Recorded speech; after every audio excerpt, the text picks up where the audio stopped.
As the world government struggles to recover from the decimation of Eni's lobby, the once obscure pirate gang known as the Straw Hats have been catapulted into infamy for dealing the Navy such a crippling blow. While some of the lawless now view Monkey D. Luffy and his crew with a new sense of awe and well-deserved respect, most others began to reevaluate their merit upon the Grand Line and sharpen their blades, ready to act as the balance of power shifts. As the crew departs Water 7, reunited again after Robin's kidnapping, another pirate enterprise seeks to continue the carnage and surpass the Straw Hats in infamy by spilling more blood before the Navy has a chance to recover. Part 1. Marion. 24 years ago, Marine Captain Juzo Rameses refilled his chalice with burgundy and raised it to toast his guests from the head of the long table. When he spoke, his voice tickled the ears of all assembled with a soft yet stimulating tone. My friends, fellow Marines, and dignitaries from across the 4 seas, after several long years we have finally accomplished our daunting objective. The port of Damocles will serve as a shining beacon to future generations that in collaboration with the world government, these once lawless seas overrun with brigands will be tamed, charted, and supervised under one flag, ensuring our safety, stability, and prosperity. He took a carefully measured drink from his chalice while his guests applauded his words. The officer on his immediate right stood before the hubbub died and raised his own glass in proclamation. And to our prestigious host, Captain Rameses, who after a brief yet undeniably lucrative tenure, has eliminated the remaining pirate threat from the Grand Line. Finally, with the capture and deportation of the sinister criminal Goldie Roger, the last of their kind will fade into the darkest abyss of history, and an age of civilization and order will thrive. To our retiring commander!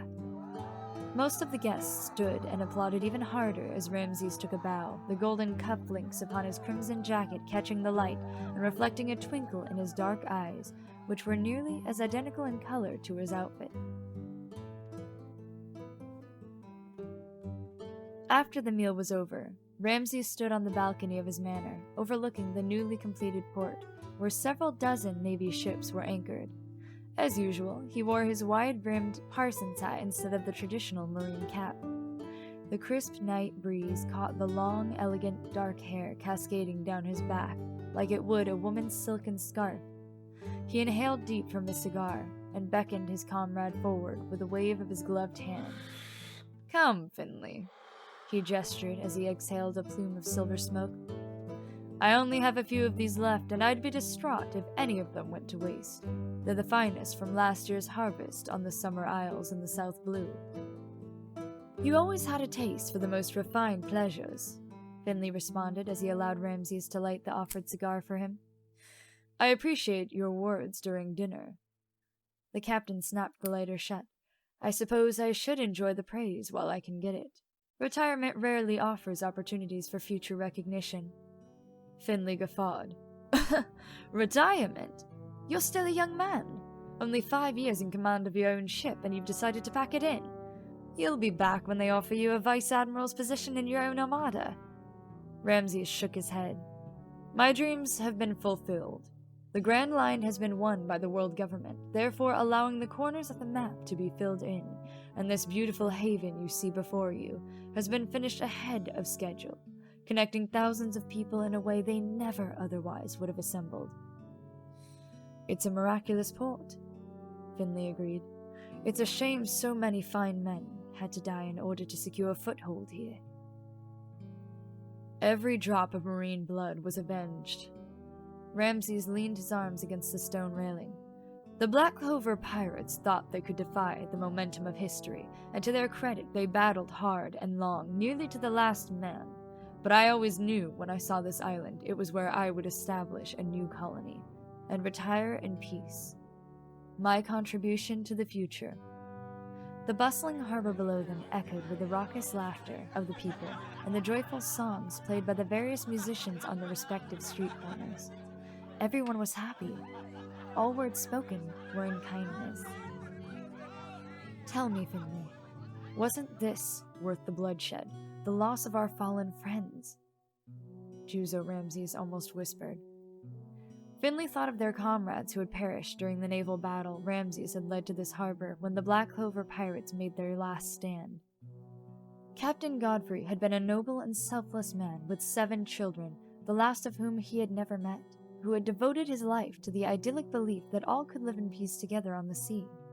Captain Corvos had been a young man, a captain of his own vessel for only a few weeks and a masterful painter, but had followed in Ramses' wake into battle without hesitation. The hardest had been Captain Mallet. She had been offered the position of admiral while out at sea, the first woman of such rank assigned to the Grand Line, and had she decided to return home and accept the position, would have doubtless been one of the finest commanders upon the open water, but instead had set her sights on securing the future and obtaining the island from savage pirate hands with Rameses. None of their bodies had been recovered after their ships had disappeared under the surface of the bloody tide that fateful day.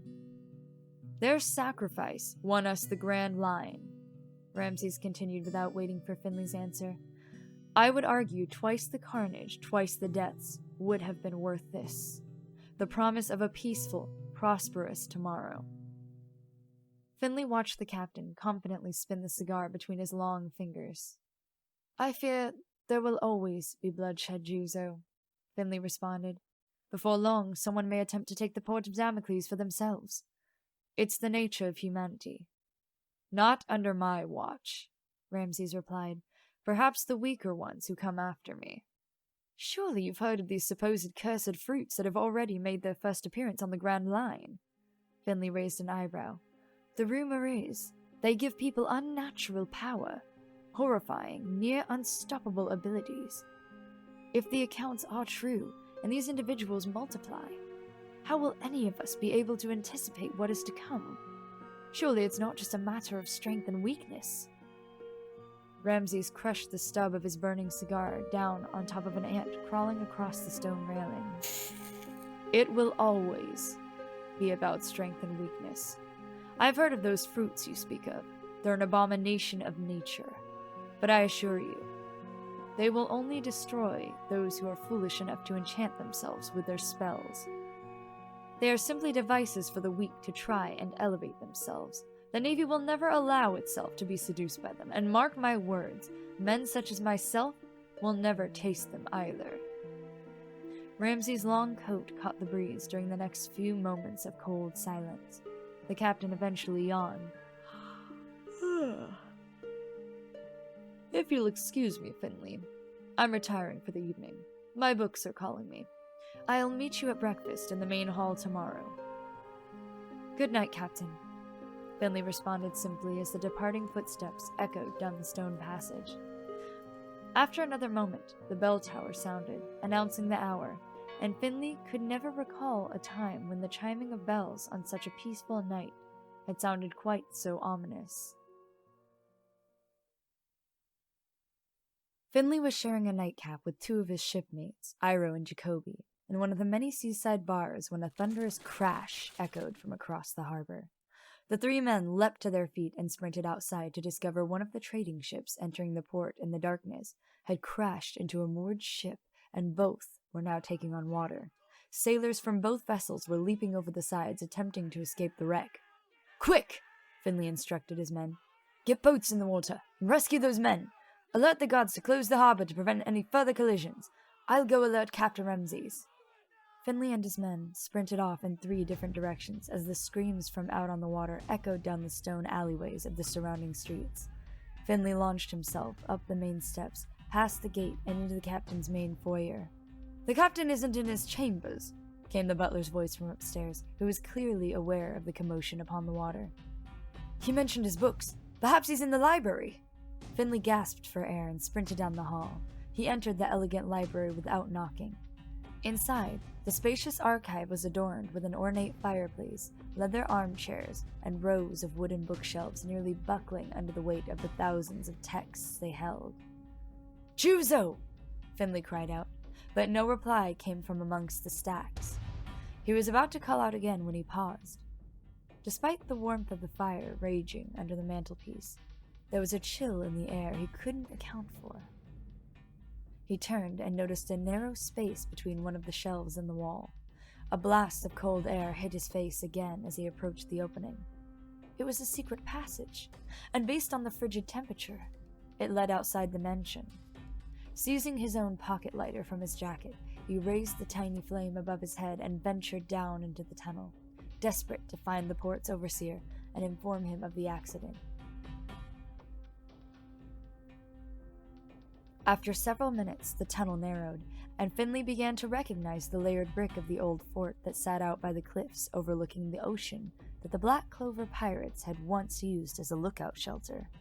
As far as he knew, it had been abandoned since their defeat. When the passage ended, he slipped past a dusty thread-bed tapestry and into a stone corridor with weeds growing up between the cracks in the floor beneath him. He extinguished his own lighter and made for the firelight originating from the entryway of the room farthest from where he stood. "Captain!" He spoke aloud before he entered, but once inside the room his jaw fell open in horror. A row of cells with rusty steel bars lined the walls on both sides of the room, and by the flickering torchlight, he could see that each one was occupied by a crumpled figure. "Juzo!" Finley cried as he walked down the center aisle and peered between the bars into each cell. His stomach sank as he discovered most of the withered, obviously dead bodies were clothed in the tattered remains of Marine uniforms. Based on the cobwebs attached to the bones, crisscrossing the cells from all angles, they had been there for quite some time. Finley paused. Inside one of the cells was a corpse clutching a child's ribbon to its chest, and despite the gloom, he recognized the pale pink color. It had belonged to one of Godfrey's children. In the cell across from that, a large Navy vessel had been expertly painted onto the brick wall using various shades of mud. The skeletal corpse in that cell was smaller and had a makeshift paintbrush in its clawed hand made from hair and bone. The final cell held the corpse of what had clearly once been a woman, her hands clenched around the bars as if, even in her final moments, she was attempting to tear them down and escape to freedom. "Godfrey! Corvus! Mallet!"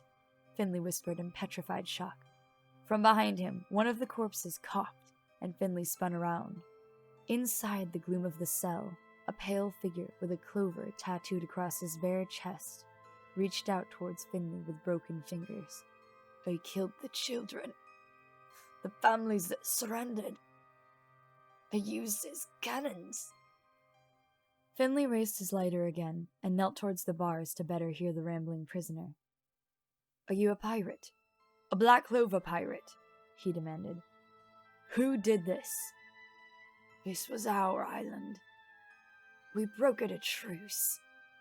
They slaughtered them all, sank our ships, pillaged our villages." "Who did?" Finley exclaimed. The man lurched forward, and Finley noticed for the first time the bleeding stumps where the man's legs had, until very recently, been attached. "He kept me alive to feed my legs to his guests." The sound of a gunshot cracked over Finley's head, and the pirate's face exploded into a pulp of blood and bone. The body pitched backwards and slammed into the wall with a wet thud.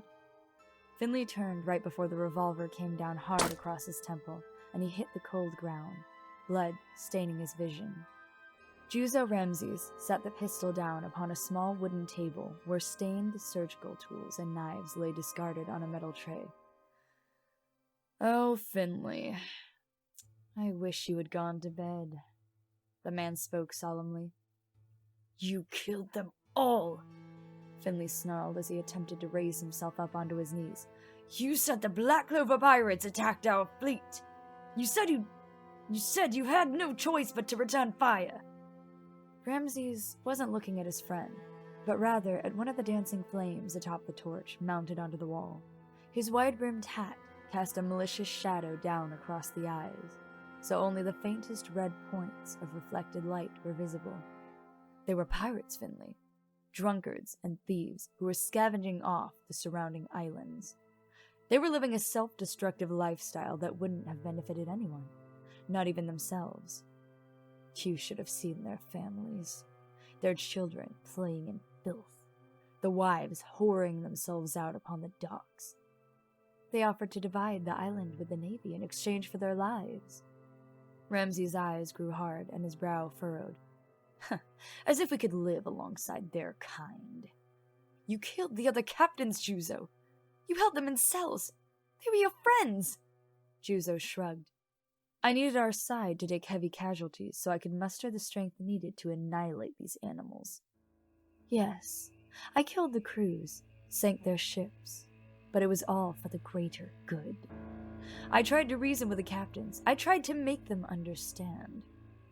They could have been heroes, but none of them wanted to comply. Juzo didn't even glance at his fellow dead officers as he spoke. I didn't kill them. They allowed themselves to die. I sent compensation to their families.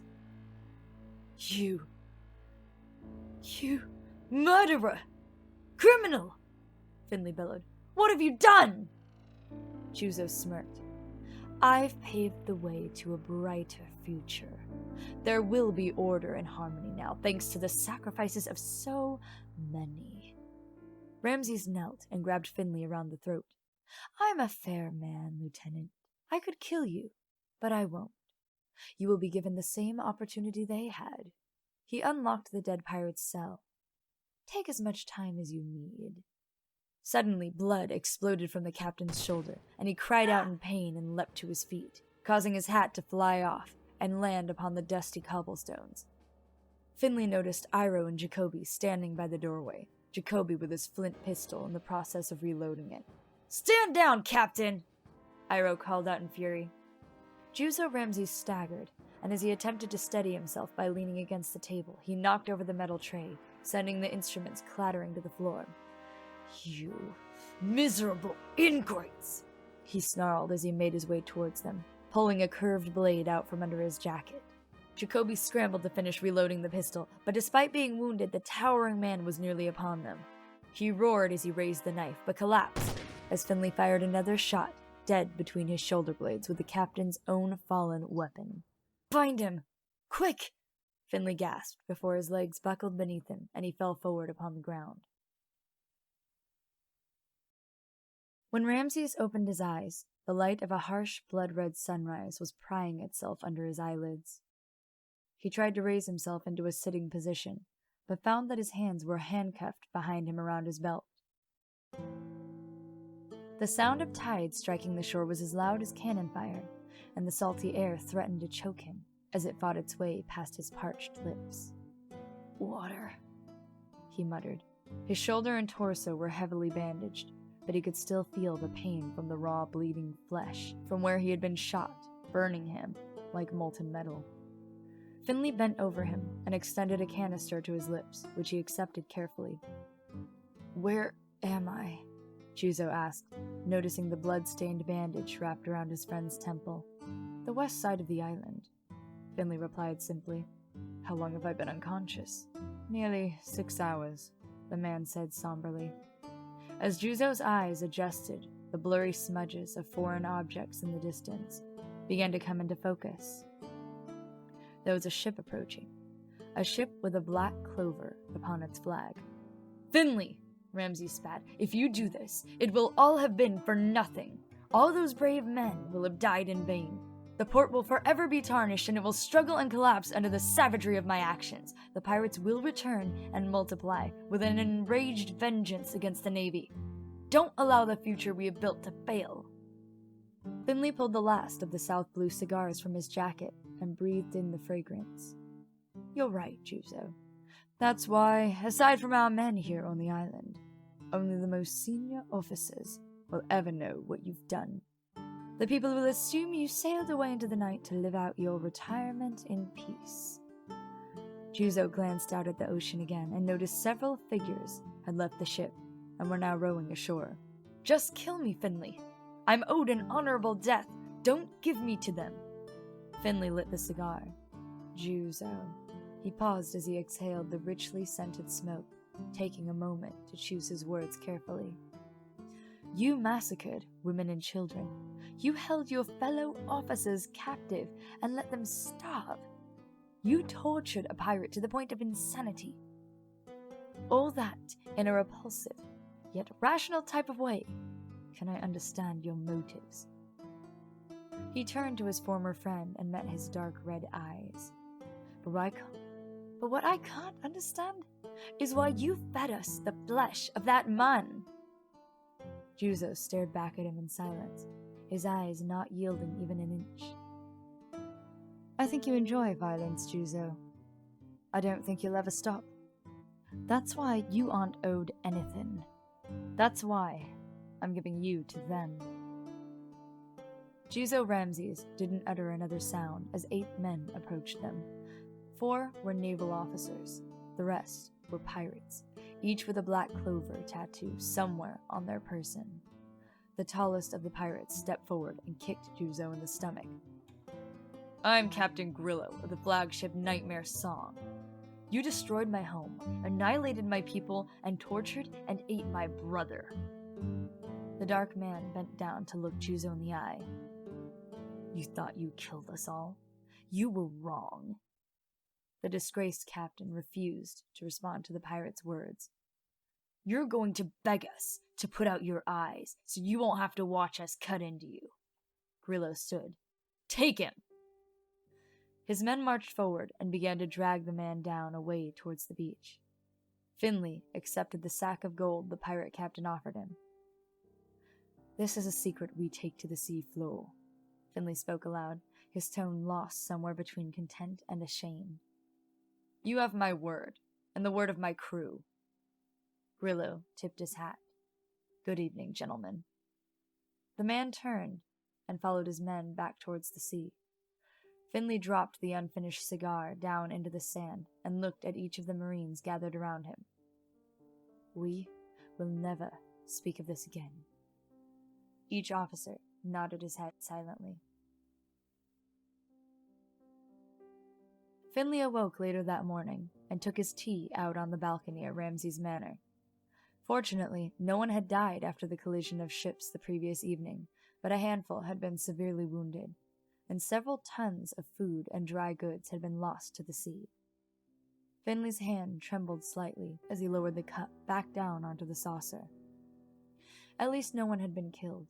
No more innocent blood had been spilt. The butler stepped out into the crisp sea air. Sir, there's a young man from high command here to see you. Regarding Captain Rameses? Finley asked. I expect so, sir, the man replied. Thank you. Send him up, Finley instructed. He turned out to face the port again. He had sent a message to the High Admirals back at Navy headquarters after Rameses was arrested, informing them of the real fate of their deceased captains and the treachery of their overseer. They would be sending men to the port today to collect the remains of the bodies. Whoever this current visitor was, he must have been sent the moment the somber news had reached them. Where is he? Finley started and turned in his seat. He hadn't heard the young man walk out onto the balcony, and he indeed was a young man, barely more than a child. Despite his age, he spoke with authority and wore an immaculately clean, tailored suit.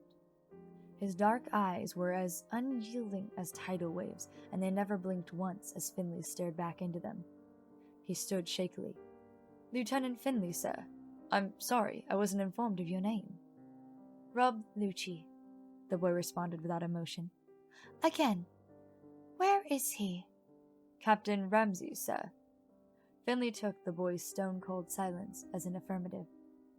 He died of his wounds early this morning, Finley responded after only a moment's hesitation. Where's the body? Lucci asked immediately. He felt the boy's eyes boring themselves into him, seeking to expose what he had to suspect was a lie. We just buried him out at sea at sunrise, out on the west side of the island. Just a handful of us officers. I can show you the spot and give you the names. For another terrifying handful of moments, the young man named Lucci just stared at Finley without speaking or reacting, as if waiting to spot the man's nervous tell and use it to dissect the false narrative. The breeze brushed a wisp of hair into the young man's eye, but he still didn't blink. You've been promoted to captain, Lieutenant, Lucci finally spoke aloud. And despite the calmness of his tone and volume, Finley's heart nearly burst in sudden shock and fear. "Report to Navy Headquarters in 2 days to give a full and detailed report," Lucci said before turning his back and leaving the balcony. "Thank you, sir. Mr. Lucci," Finley responded breathlessly as he collapsed back into his chair. As Lucci made to close the door behind him, he paused. "If you're lying to me, Captain," he spoke without turning back around, "you'd better hope I find Rameses before I find you."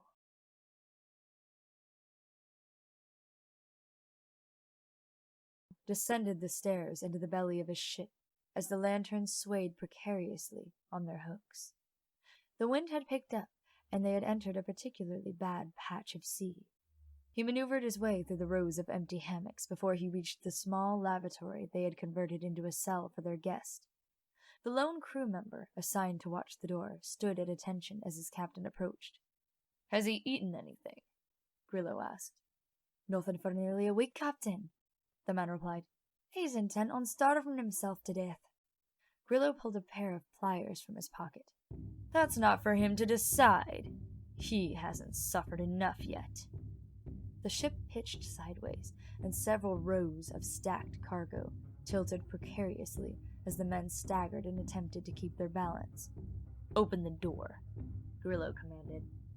The sailor complied by unlocking the small wooden compartment, and Grillo raised a lantern over his head as he stepped inside.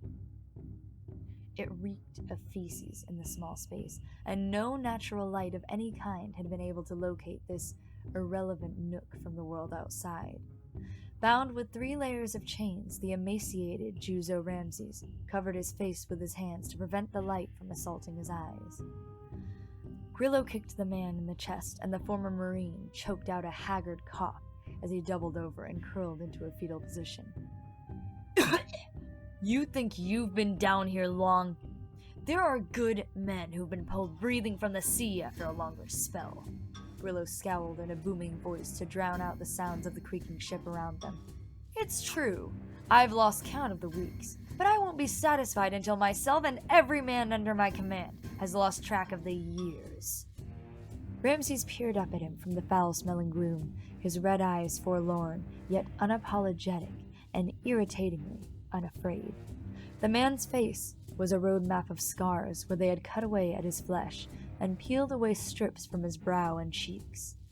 Several of his fingers and toes had been amputated, and both of his ears had been hacked off. Yet the man continued, attempting to remain dignified every time the blades fell upon him.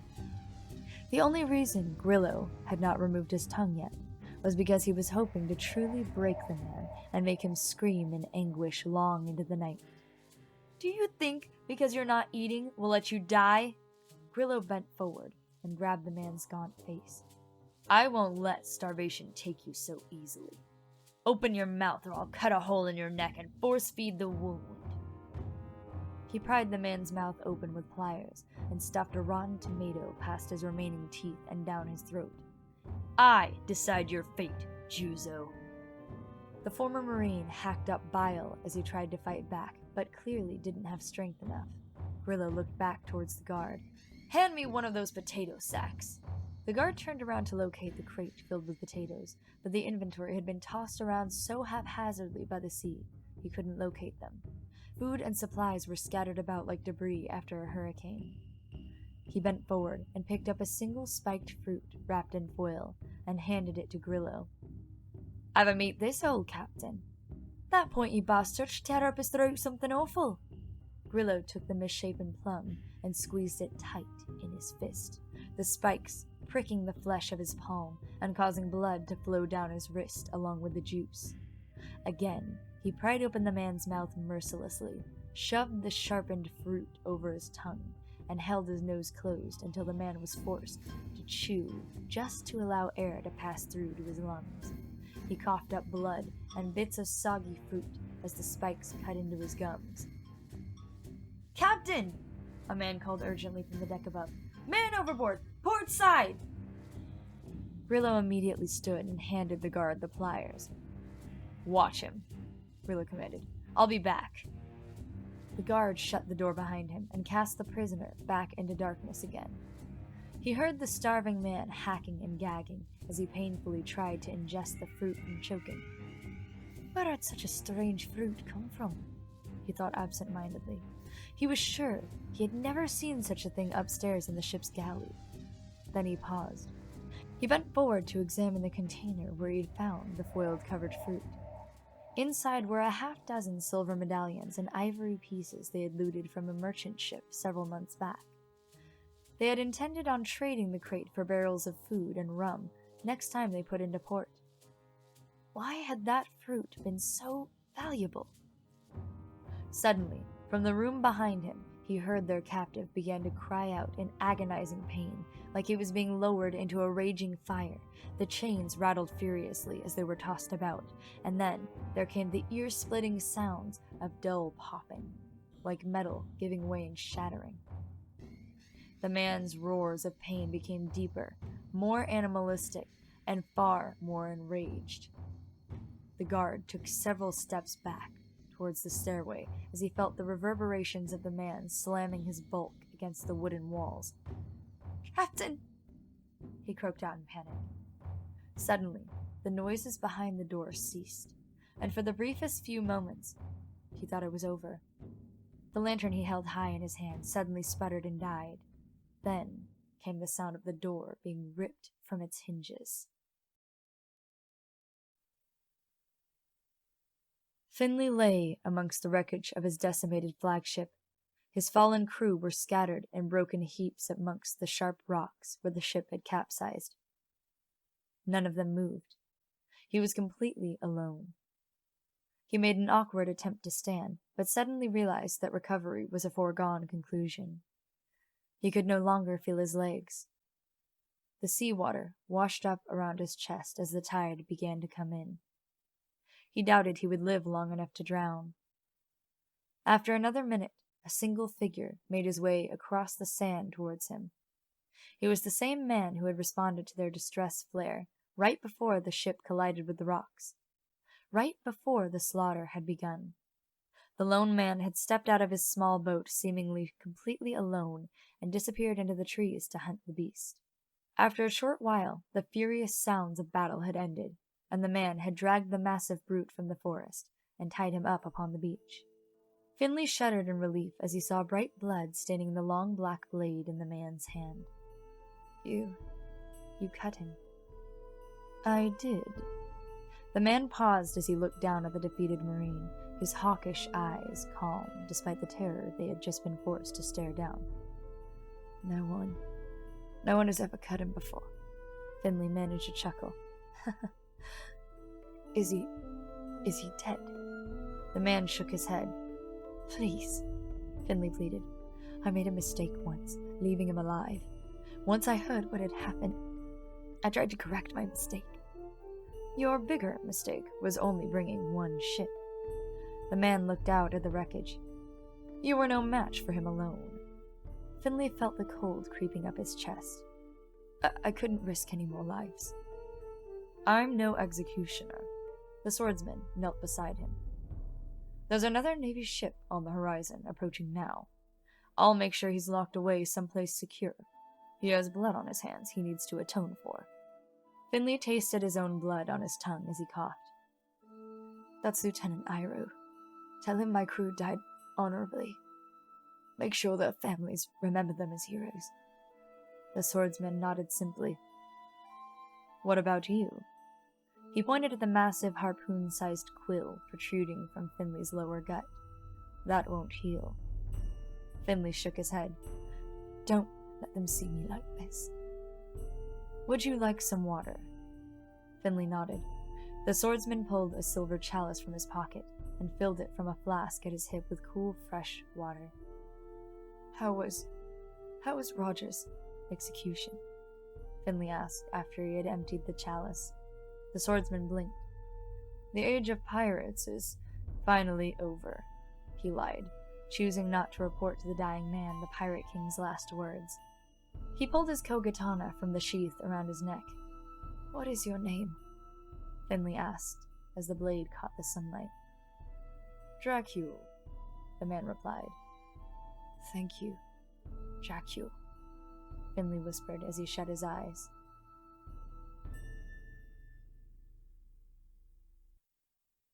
Sanji extinguished his fourth cigarette on the railing of the ship as Marion finished speaking. The 2 minutes he had originally allotted her had expanded to nearly 20, yet he couldn't bring himself to worry about the time as the story continued, and the look in his old friend's eyes grew more and more pained. And now he's free again. Marion gritted her teeth. It took a man like Dracul Mihawk to put him down the first time. We need a man like that again now. Sanji brushed ash from his suit jacket. I am no Dracul Mihawk, not even close. I've seen his skills firsthand, and I doubt anything I could do could rival one swing of his sword. Sanji, please! Tashigi adjusted her glasses nervously. Juzo's obliterated 12 ships since he's escaped, and soon the Navy won't be able to keep these attacks secret any longer. Smoker is already on his way to try to intercept him, and so are the remaining Black Clover Pirates, who, to their credit, could be fleeing across the sea in the opposite direction. If it was just our lives at stake, we would run, Marion explained. But once we're all dead, he won't stop. He's decimating anyone with loyalty to the world government and the Navy. I'm not sure what the chess piece pirates' objective is, but they've unleashed a weapon of limitless destruction indiscriminately amongst the innocent and guilty alike. It's our responsibility to prevent any more loss of life. We're not asking you to be our savior, Tashigi continued. We just need your help. Why not just find Mihawk and ask him? Sanji raised a curled eyebrow. Oh gee, why didn't we think of that, Tashigi? Marion rolled her eyes and glanced over at the young officer. Tashigi sighed. The warlords are in theory allied with the Navy, but in practice are each their own sovereign. Mihawk especially is almost impossible to keep track of. No one seems to know where he is, and there's no definitive proof he's even on the Grand Line. We don't have time to locate him, and none of the other warlords even know about Rameses.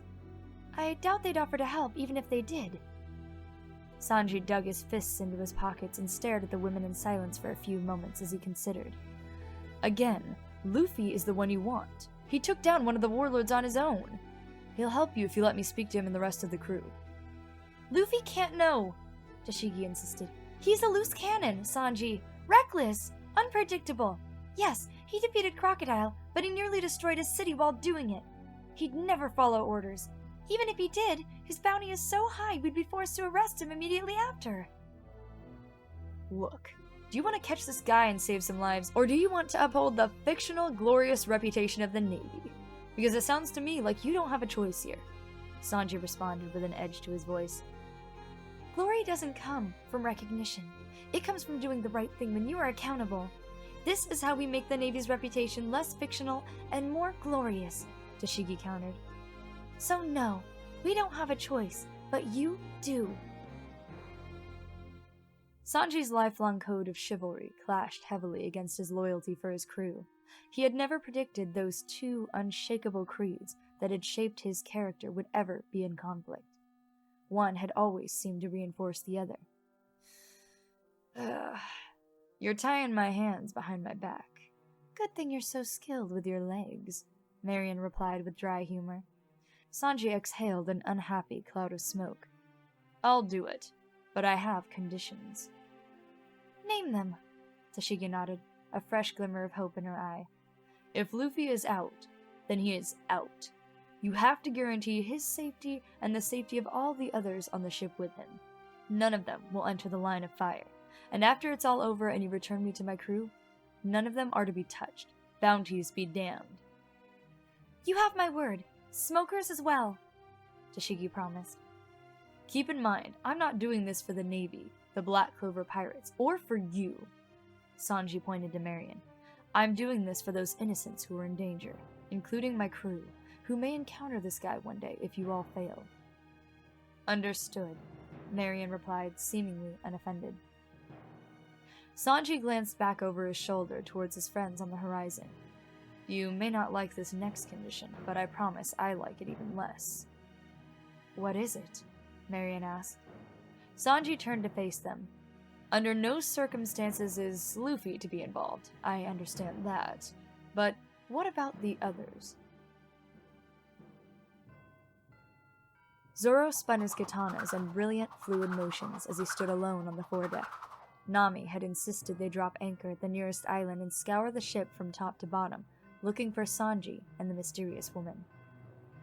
When no trace of him had been found, Luffy and the others had split into separate parties and went to search the coastline in case another boat was anchored nearby. He had been assigned to stay behind and guard the ship, and he hadn't minded. Once that lanky, blonde-haired loon of a chef was finally found, Nami was likely going to tear his limbs off, and Zoro didn't need the aggravation of trying to help Chopper save his life. After all, he was far better at spilling blood than staunching wounds. He twirled the swords in front of him so fast the air whistled as the blades sung.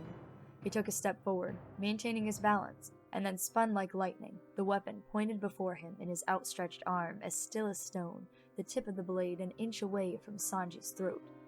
"Watch it, you idiot!" the chef cried out. "Where have you been, you moron?" Zoro snarled as he sheathed the swords. "The others are tearing the island apart looking for you." Sanji exhaled a tobacco cloud and extinguished his cigarette on the railing. "Zoro, we need to talk. I need your help." Zoro was caught off guard for half a second. He couldn't remember the last time Sanji had referred to him by his name instead of a condescending label, and he definitely had never asked for the swordsman's help before. "What's going on?" he asked cautiously. "Zoro," a voice from behind him spoke. He turned sharply, and his stomach sank as he looked into the eyes of the only person alive who had the power to stop him in his tracks without raising a finger. Tashigi smiled shyly. "It's good to see you." "Hey, Zoro!" Luffy called out once all of them were back on board the ship. "Wake up! We're back!" "You better not have fallen asleep again," Usopp muttered. Nami walked across the foredeck and glanced up at the crow's nest. "Well, we couldn't take him with us. He would have gotten lost." She poked her head inside the living room and then peeked down below the deck. "He's not here." Her voice trailed off. "What?" the excitable little reindeer exclaimed. "Zoro's gone too? What's happening?" He started sprinting from starboard to port and back on his tiny legs. Robin paused as she joined Nami on the higher deck. Her eyes narrowed. "Dame Fleur," she whispered.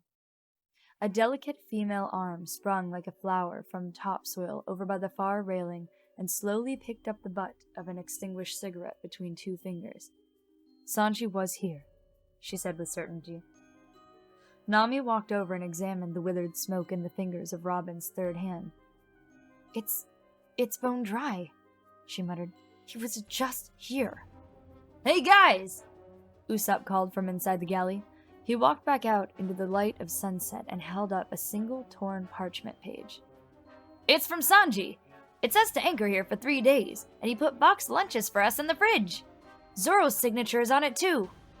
"Wait, what?" Nami snatched the message from him and examined it. "They're really gone?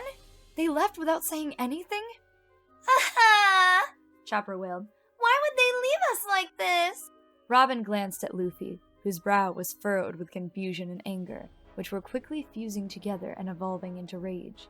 Robin was the most recent addition to the crew, but she knew Zoro and Sanji well enough to understand they would never abandon them without good reason. And if they couldn't even consult with Luffy first, it meant only one thing. The rest of them were in danger, and the two men were doing all they could to protect them. Robin also knew Luffy well enough to understand the last place you ever wanted to leave their captain was safely upon the sidelines. Luffy raised his arms and screamed upwards into the sky. "Oi! Sanji! Zoro! Get back